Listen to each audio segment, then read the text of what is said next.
with us today, we have Cassandra Terry, who's the Chief Risk Officer of Security Development at IBM in Texas.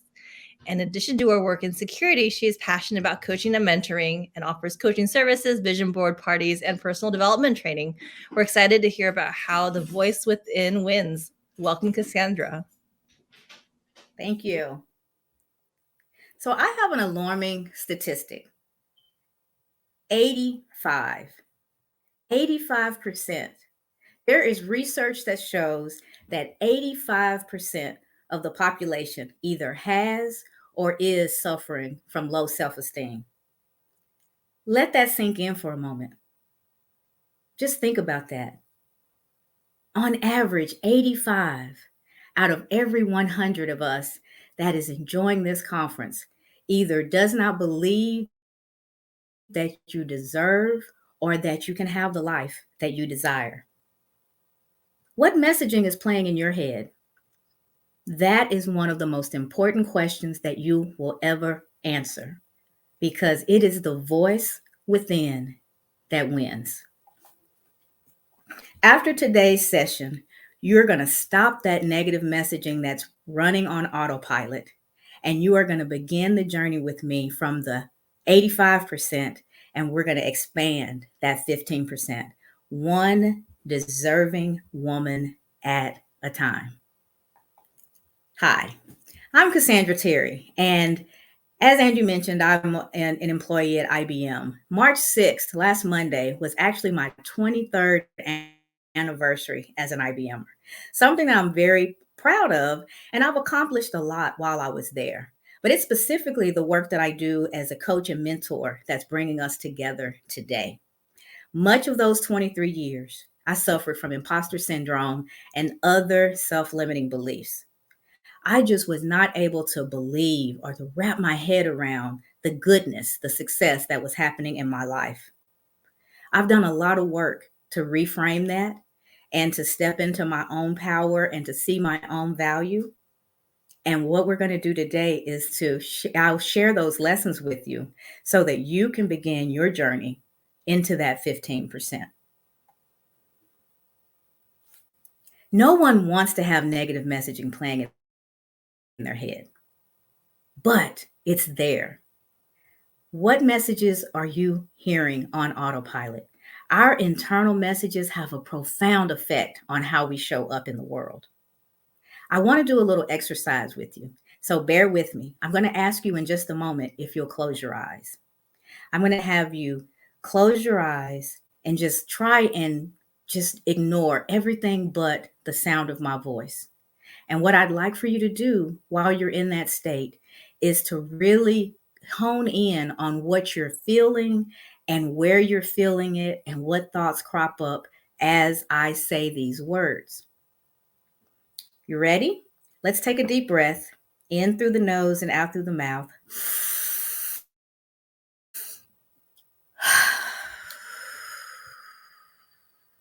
One more.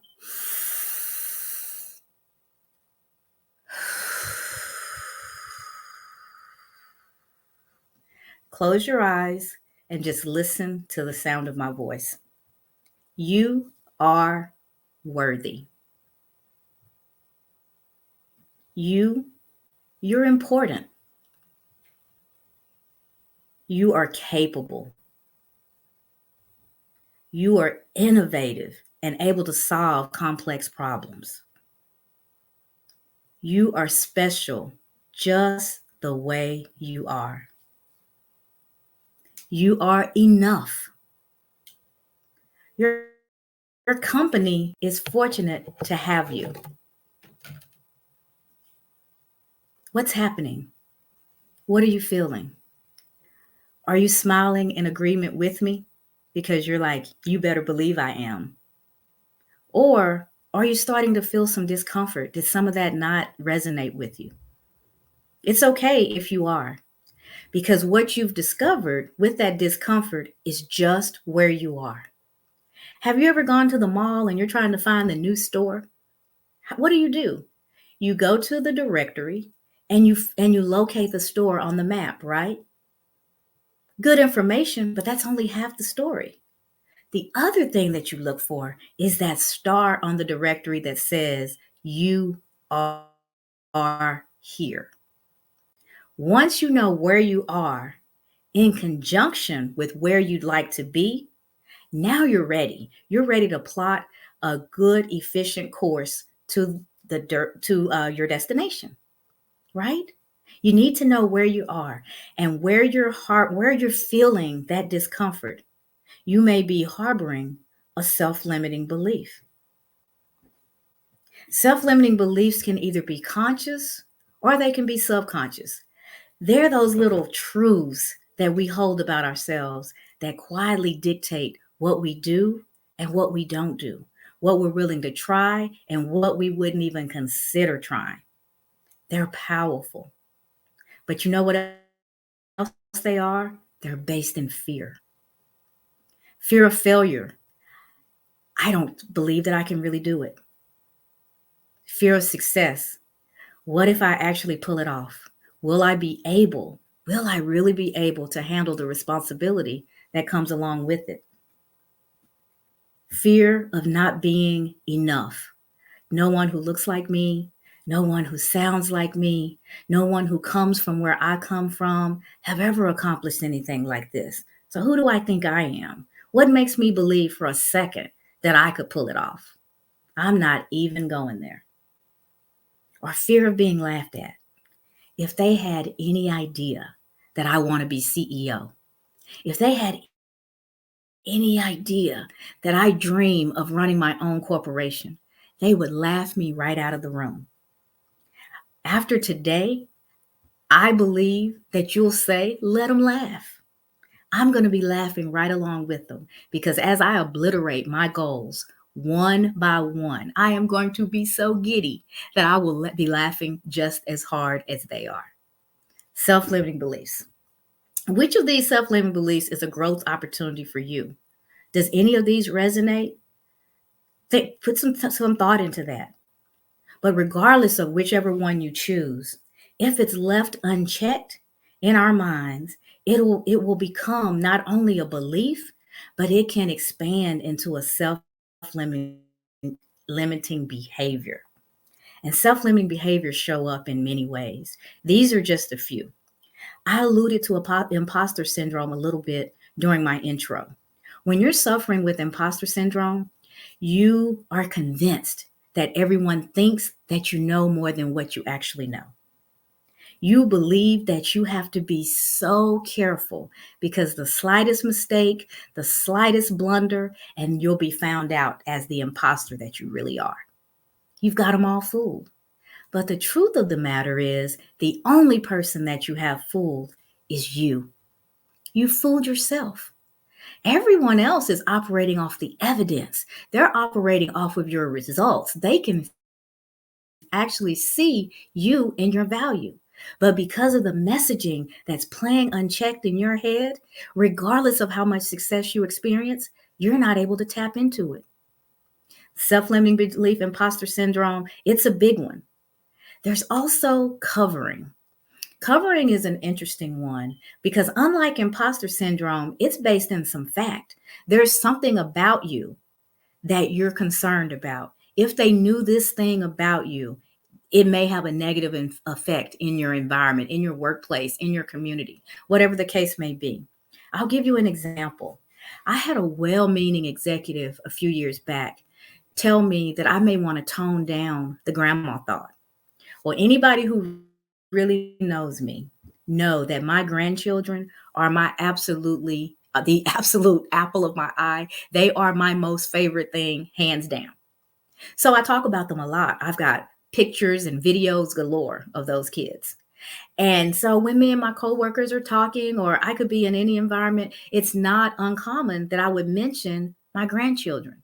So he pulled me aside one day and he said, I just got a little bit of advice for you. No one looking at you would think that you're a grandmother. You don't look like a grandmother. So you may want to tone the grandmother talk down. You can talk about the kids, but you don't necessarily have to say they're your grandkids. Because when people start to hear you talking about being a grandmother, they may start to make some assumptions. They may assume you're on your way out, that you're looking for retirement, that you're not going to be as productive as you were a few years ago. So you just might want to think about that and tone that down. Now, his intentions were well meaning, but it wasn't good advice. There's a lot of research that shows that when we show up in any environment as less than our authentic self, that we're not as productive. We don't form as good of relationships. We are less satisfied in that environment. So because of that research, lots of companies, and you may have noticed it at yours, they're talking about showing up as your authentic self, because they know that if they get the real you, if they get all of you, that they're going to get a more productive, a more loyal, a happier employee. So covering is a big one, especially in the workplace. And then there's shrinking. When you find yourself shrinking, you're in the room, but you don't necessarily want anyone to notice. You don't want the spotlight. You're going to let everyone else answer the questions. You may know better. You may know the answer, but you're not likely to speak up. There's something inside of you that hasn't let go, that hasn't allowed you to trust yourself enough to speak up and let your voice be heard. So you shrink and you make yourself smaller. You give the spotlight to everyone else. And then flip-flopping. That's my technical term. I don't think you'll find it in any psychology research paper or anything like that. But I use flip-flopping to describe someone who can't stand in their point of view. You may have a point of view for a moment, but as soon as someone opposes it, then you start to, instead of defending your point of view or trying to talk through it, you just give up on it and take on the point of view of the other person. And you can imagine how difficult of a situation that is if there's 2 points of view and the 2 people are each trying to bring you to their side. You're swaying and moving back and forth with the conversation, but to actually stand on it, to actually have an opinion and to be solid in that opinion is very difficult if you don't have good self-esteem. You don't trust yourself enough to land on an opinion and defend it. And then there's people pleasing. I was at one point in my life the poster girl. You should have looked up people pleasing, and here you go. This is what you should have seen. People pleasing is definitely rooted in fear of abandonment, fear of rejection. Those are paramount in someone who's operating from a people pleasing point of view. You just can't say no. You're not comfortable saying no. You're not comfortable making someone uncomfortable because you don't trust the relationship. You don't believe that they're in it with you just because you are you. You believe that they're only dealing with you because of how you make them feel. So you may be the class clown, make everyone laugh, or because of what you do for them. Your fear is that as soon as you say no, as soon as you put yourself first, that the relationship is over. So people who are people pleasers rarely put themselves first. They have a hard time with self-care because they're saying yes to everything. Their plate's always full and you're ripping and running and just trying to keep everybody happy. Everybody except for you. Which of these self-limiting behaviors is a growth opportunity for you? Think about that. And while these experiences can be debilitating, they don't have to be permanent. No one wants to have negative messages playing in their head. And while realizing that they're there is important, that's just the beginning. You have to realize that you've got the control. You are the author of your story, and you have to start to rewrite those negative messages. And I've got 5 steps to help you get there. I call them the 5 ways to subdue your inner critic. Step 1 is to realize. Everything begins with awareness. You first have to become an observer of your thoughts and feelings so that you can realize that that negative message is actually playing in your head. Step 1, you've got to hear it. That's why it's so important that you don't judge it. You don't try to push it away. You just allow it to be. You tune into it and you take notes. You get really clear about what's being said, because then you can begin to do some work. You can begin to change some things. The second step is to recognize. Now, our inner critic sounds like a bad thing. It can be debilitating if it's left unchecked, but it's there for a reason. It was actually born out of some sort of self protection. Something in your past, something in your history said that this is not safe. This stove is hot. I better not touch it. And so every time you see a stove, you back away.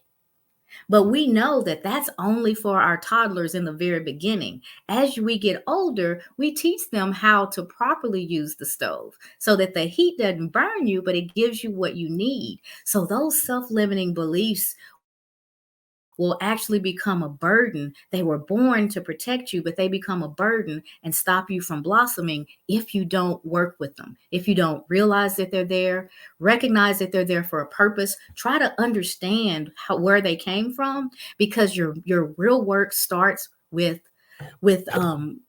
reassuring them. You want to reassure that message that you're okay. And this is where it may start to get difficult for some people, because you have to get comfortable talking to yourself.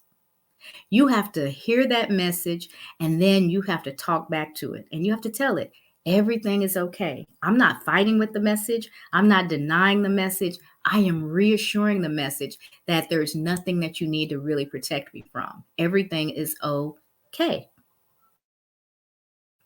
You say things like, I trust myself.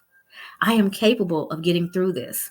I have a lifetime of success that I can draw on that can help me get through this situation as well. You literally talk back to it and try and feel yourself start to calm down and be a bit less anxious about that situation. And after you've reassured it, now it's time to reframe it. You actually have to rewrite the message. And it's a good idea to grab pen and paper or keyboard and a notepad and actually rewrite it. Hear the message for what it is, and then rewrite it, flip it on its head so that it becomes something that serves you and moves you towards your goals instead of shackles you to your past and keeps you from being able to move forward. Let me see if I can think of an example. Math. I talked about math this morning. I grew up believing that I wasn't good at math. Now I'm an honor student my whole life. Always made straight A's, would even eke them out in math, but math was hard. So my entire life, up until probably almost 30 years old, I just had that message playing in my head. I'm not good at math. So because I went into the situation with that mindset, it was always a little bit more difficult than what it needed to be, because I was anxious, I was uptight, I was stressed. What I learned from Carol Dweck in her growth mindset and from others is a really small word, 3 letters, yet. If I could have known back then what I knew now, life would have been so much easier getting through my classes. I could have said, I don't understand how to solve this problem yet. As long as that yet is there, I'm still hopeful. I'm still planning for success. I still have a path forward. But if I just can't do it, I'm stuck right there. There's nowhere to go. That's the end.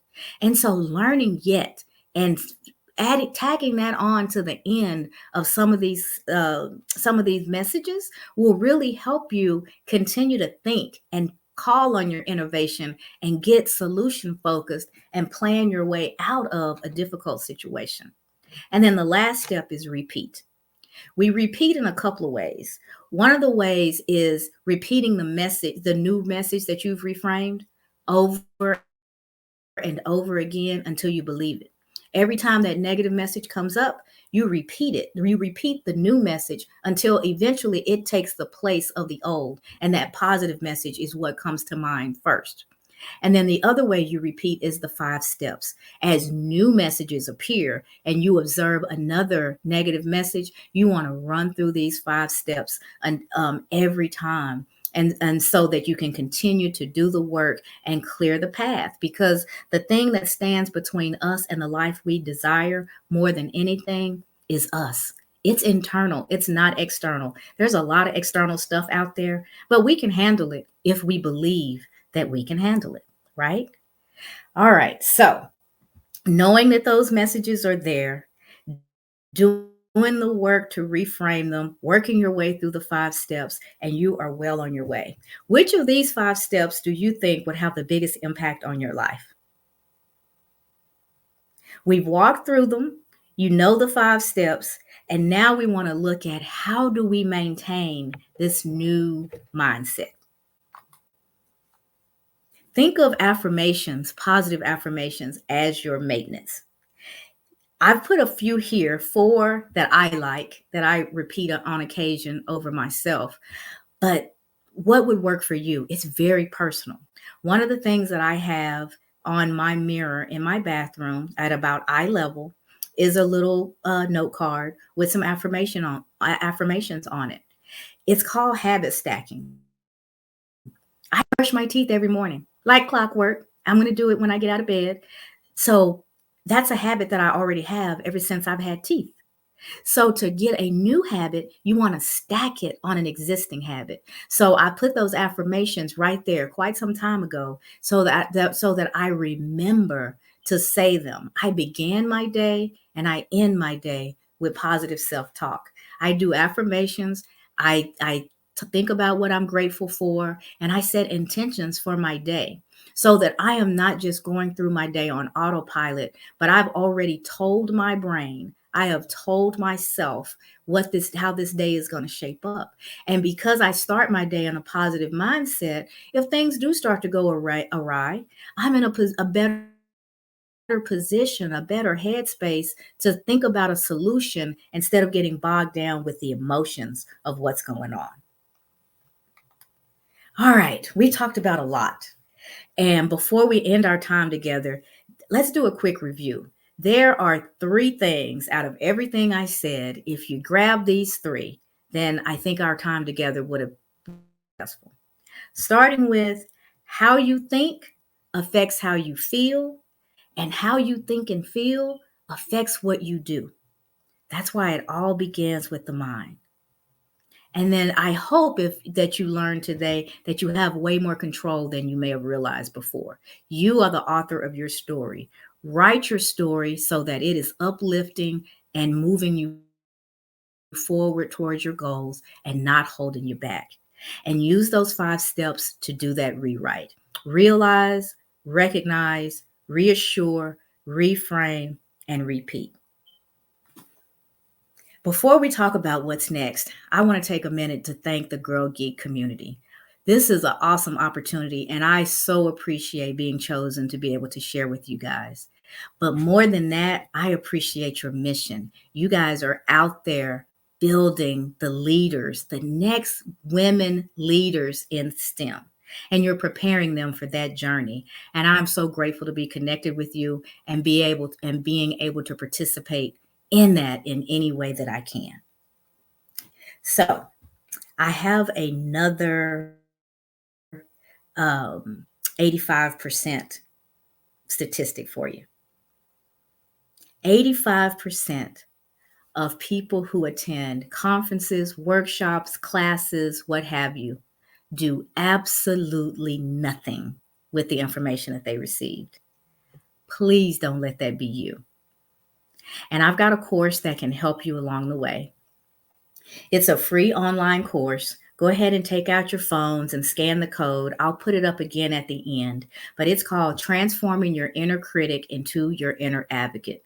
Your inner critic is really what we've been talking about all day. It's those negative messages that are on autopilot. And this course, it's a short mini course that reinforces the things that we've talked about today and gives you the opportunity to continue to practice it. I look forward to you doing that. And I really want to hear from you guys and hear what your experience was like with the course and if you have any suggestions for it. Connecting with me is definitely not a problem. Scan whichever platform is your preferred way. And by all means, let's stay in touch. Let's get in touch after the conference. And I really would like to hear your feedback in all sincerity. All right. It is decision time. You have to decide now if you are going to join me in moving from that 85% to expanding the 15%. You've got to decide that you are going to take those negative messages, you're going to move them off of autopilot, You're going to tap in, hear them for what they are, and run through those 5 R's as many times as it takes to rewrite them. Because if you didn't know before today, you know now. It is the voice within that wins. Thank you so much.